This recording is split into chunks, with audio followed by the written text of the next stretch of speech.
All right, the trail of corruption revealed at former Illinois Governor Rod Blagojevich's trial may be leading directly to the President of the United States. Now, former Blago Chief of Staff John Harris took the stand in Chicago yesterday and testified that President Obama, the anointed one, had direct knowledge of the former governor's plans to sell Obama's Senate seat. Explaining a call that was caught on tape, Harris said, quote, "The president understands that the governor would be willing to make the appointment of Valerie Jarrett as long as he gets what he's asked for.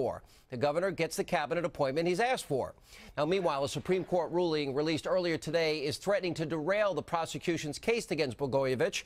Now, Justice Ruth Bader Ginsburg authored the opinion which found that the Honest Services statute that Enron executive Jeffrey Skilling and media mogul Conrad Black were accused of violating is overly broad. It also limited its application. As it turns out, Blago is accused of violating the same law. However, the court made clear that the law is definitely intended to apply to attempts to defraud involving bribes and kickbacks, so Blago may not be off the hook just yet.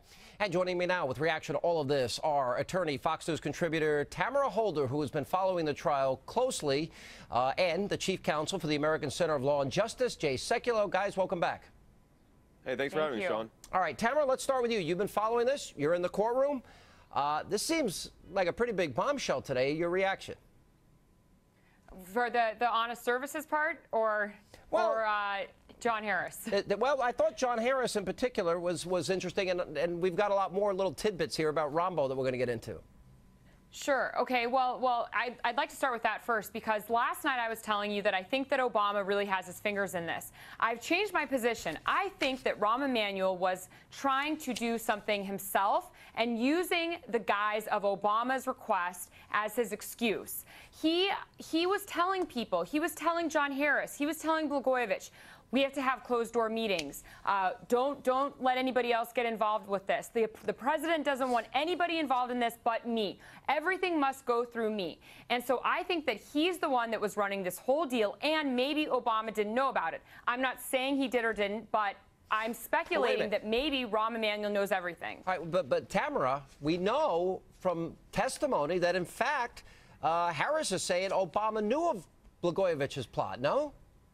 But, well, he said that because Rahm Emanuel conveyed that to him. He never had, as far as I know, a direct conversation with him. I got that, but weren't you saying that the union reps, that they were sent on Obama's behalf and other people were sent on Obama's behalf?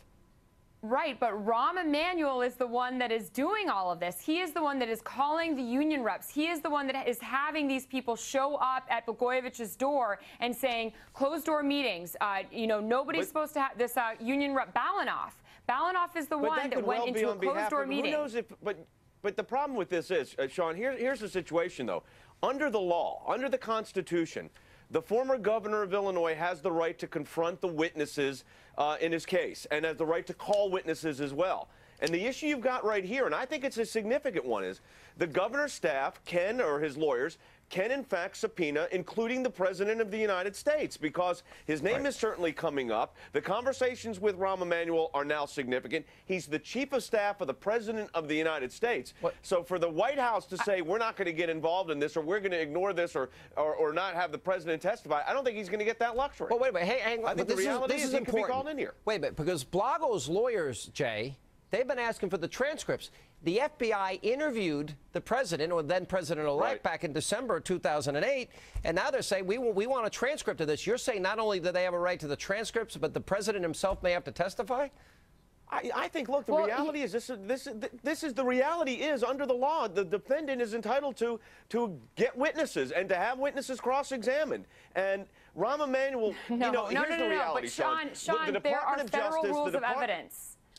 There are federal rules of evidence, and unfortunately, okay, but let me just finish my point. In cases, yeah, go ahead. Let me just finish my point, please. Sure. I agree. I've said this time and time again. I think that Obama should be subpoenaed. I think that Rahm Emanuel should be subpoenaed. I'm not defending them. What I'm saying is that the federal rules of evidence do not require the prosecution to hand that over unless Rahm Emanuel or Obama testifies. That's the rule. I'm not defending anyone here. I'm just saying that's what it is. I think there's some crosstalk here. Jay, you're saying that they have the right. Bring in the. Of course, you could subpoena witnesses that are relevant to your defense. I mean, this idea that you can't, especially when their names are coming up in the proceedings. All right, let me ask Tamara. I got to get two important things in here, especially Blago claims Obama is henpecked by Michelle. I got to imagine the White House isn't too happy about that. But before I get to that, it was clear to you, Tamara. I know that it was Rahm Emanuel who was against Jesse Jackson Jr., but apparently it came out today that the president was okay with him. So they had apparently a different point of view on this, no? Well, that's why my theory about Rahm Emanuel running this whole thing is I think is coming more to fruition here, because Rahm Emanuel didn't like Jesse Jackson Jr. Obama did. He was on a list of 5 people. So Rahm Emanuel didn't like him because he was close to Daley, and he knew that Jesse Jr. is not close to Daley, and he's close to the union. That's why he had the union people going to Blagojevich. We're running out of time, but this is getting more fascinating. And it seems to me, Jay, that as this trial goes on, it's getting closer and closer to 1600 Pennsylvania Avenue with Rahm Emanuel, Tony Resco, and with Barack Obama. So the question I have... There's no doubt about it. So do you think that this is going to be a big political problem and legal problem for the White House, Jay? I think it already is, because, and on top of that, you've got a Supreme Court decision today that casts doubts on some of these charges. Now, the government amended their indictments because they saw this was coming. But if you look at this in its totality of circumstances, I think this is looking like a deal was being structured. Tamara may be right, and Rahm Emanuel may have been heavily involved. But we don't know to what level. But the reality is, I think it points to the White House. All right, and I didn't even have time. Blago calls Obama henpecked by Michelle. Ouch. That's got to hurt. All right, guys, good to see you. We're going to continue to follow this. It's getting more interesting by the day.